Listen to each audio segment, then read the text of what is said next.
This here is my first game review in my new place, and I'm almost settled in, and I'm ready to dive deep into the land of gaming. I'll try to evolve my usual format and hopefully make a better content overall. So here we go. Persona 5! I know, this game has been out for a long time already, but for me picking this up now has been one of the best decisions in a long time. I'm not particularly that into JRPGs, but that's probably because not many have popped onto my radar lately.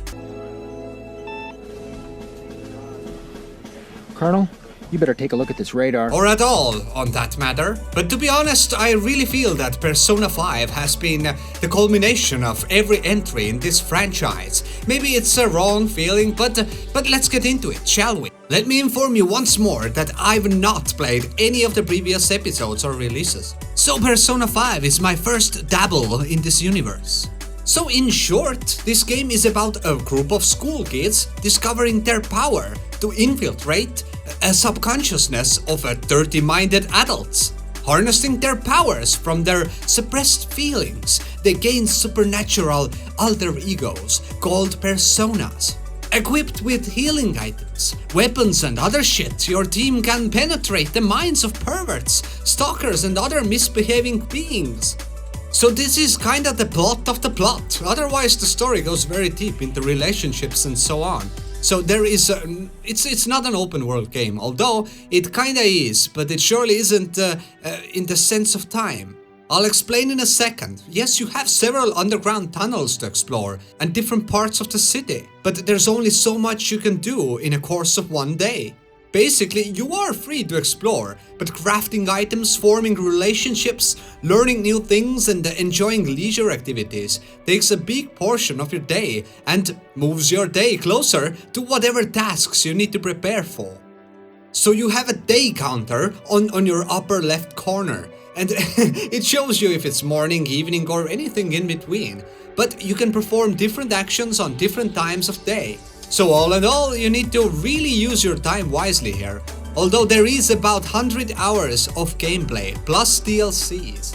So a short introduction of what you're getting yourself into is a lot of talking, a lot of text, about 30% of it. Basically everything story related is voiceovered and narrated, but text messages and every other type of close and personal interaction with all the characters is only text-based. Well, more than half of the game is a conversation between all the protagonists, and yes, although you play as one of them, you also play as all of them. So I got a news for you, dude. You need to learn how to read, man. But on a fantastic note, before even considering starting Persona 5, prepare yourself for a journey full of impactful and somewhat relatable situations that will bind you with everyone in the story. You will be immersed for weeks to come, eager to see where it all leads to. It really is like a compelling book that urges you to seek what will happen next if you turn another page. The story itself revolves around your main protagonist and his group of friends that you will gain along the way. Building relationships plays a big part in Persona 5. So what do you do in this game? You do whatever you desire. You go to school. You go to school, man! And you go to school and your family relatives' cafe. You visit palaces where the deviants live and the streets of Tokyo. And of course, metaverse of Tokyo itself. So it basically is like every human has a darker side that is hidden deep down in their hearts, and all the inner darkness is manifested in a common parallel universe. Only the gnarliest villains have their own palaces or bigger grip of this distorted reality. Your actions in the metaverse can change the consciousness of your targets, a change of heart, if you will. Depending on your playthrough, the defenses of those areas will improve. All the palaces are filled with enemies. Combat is turn-based, you know how I feel about that. But luckily, it's done in a nice and sweet way, and I actually enjoy it a lot. You can just select your tactics and your team will take turns and execute automatically everything you desire. It all feels fluid and understandable. There were some bugs, like when Morgana, the cat who is not a cat, got stuck in a +1 move loop and single-handedly defeated everyone. I loved those moments, and it happened quite a few times. Now I'd like to stay away from explaining the combat in deeper manner, but basically you can level all your characters up, use special powers or persona skills, and then combine personas into more powerful creatures. And then there is Igor, a deep-voiced gentleman who bears a lot of resemblance to the Penguin from Batman.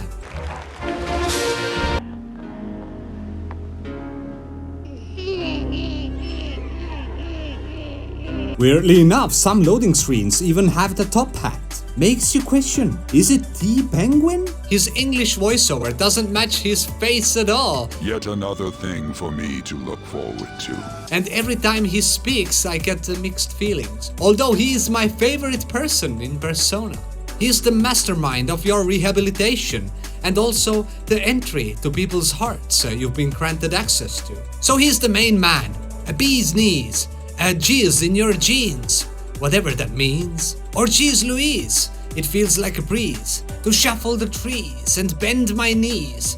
Or whatever you please, I can do this forever, that's what it is. In Igor's jail cell, you can mix and create personas. So in short, all the creatures in the game you have their special abilities and powers, and you can combine them and get new ones. Sometimes the creatures surrender whilst in battle, thus you can ask them kindly to give you their powers, which I always do. Those beasts can now be used as a special attack or combine them with the other creatures to make even more heinous creatures. Classically, you have fire, ice, toxicity, wind, and other kinds of special attacks. I'm not getting too deep into that. Main thing is that you defeat the bastards, and then you get to the bosses and change their heart and find some even bigger bricks and defeat them as well. I love the game and mostly everything in it. The story is the main thing here. There is not that much gameplay variety, to be honest. How you set up your party and exploit all the bonuses will go a long way to your success and therefore fun as well. With Persona 5, I felt something similar to playing Metal Gear 5 Phantom Pain. I know. Those two are totally separate genres. But the way the game just keeps on expanding even more than halfway through. Also, your team is called Phantom Thieves, which I named my team Turkeys. Every time I read my calling card, I laugh out loud. Calling card is basically something that you send out to initiate the boss battle itself. We also named our character Sanchez Gonzalez, and Gonzalez was written all in capital letters by my girlfriend by mistake. Now every time my name sticks out like a sore thumb in the conversation. Now although I have so many good things to say about this game, there are a lot of things that left me somewhat confused or flat out angry. A lot of iffiness, if you will. Some of the dialogue feels stiff or outright absurd, like this part here. I've been waiting for this. Really? You have been waiting for a cat to turn into a car so you can ride through a desert? Also factually, there are some things that really bugged me, like the misconception of the pyramids were tombs. No, they weren't! No, they weren't! None of them were! Hey, a pyramid's a tomb, right? Yes, it's a pharaoh's tomb. But that can be argued that whatever the person whose heart you're about to change doesn't know any better. But your gang goes along with it. Anyways, moving on. So another thing, when your teacher asks you a question and you answer correctly, how can you gain knowledge if you already knew the answer? I also need to mention that one of my most hated features in Persona 5 is saving your game. First of all, you can only do it in safe rooms or outside of danger, when you're outside of Metaverse. If you fail to do so, then you are shit out of luck, because you need to load your game should you perish. Chilling in palaces can be a nuisance because enemies spawn back quickly and randomly, and when you're not ambushing them, they might get the upper hand and surprise kill you. And if you haven't found any safe rooms yet, you need to clear all the rooms again. I've lost about 4 hours of game time that way. Why isn't there an autosave feature? Most enemies can be dealt with ease, but there are some RNG surprises where an enemy can kill you in one shot. And when the main protagonist dies, you lose the fight immediately. When others die, it's okay for the battle to continue. Yeah, I mean, it's one of those features, yeah. So anyways, all those things are just nitpicking. So in conclusion, this game is a fine novel. Ready to consume your soul, your ears and eyes. A little gameplay and exploration in between goes a long way to sprinkle it all with strategic action. Don't get me wrong, boss battles can be very difficult. I struggled 2 days with defeating the art guru Madarame. On harder difficulties, you must be really prepared. I think I would just tie the knot here. I give Persona 5 an 8 out of 10, and I hope that you really enjoyed this review. If you did, hit that like, smash that bell, and if you dare, subscribe as well. I'm Silly Llamas, and thanks for watching. Till next time.